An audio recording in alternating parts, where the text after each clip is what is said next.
Welcome to JoVE. Let's take a look at how you can add a JoVE playlist to Canvas. Start by logging in to Canvas. Then, navigate to your course. Select Pages in the navigation menu on the left. Click on the plus page button to create a new page. Enter a title for the new page. In the page editor, click on either the JoVE icon or the plug icon. If you click on the plug icon, select JoVE Videos from the drop-down menu. Click on Continue in a new window. Select a content type. Choose between the My Playlist or Shared with Me tab. Click on your playlist of interest. Click on Submit.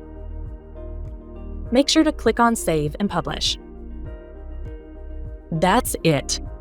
Thank you for watching.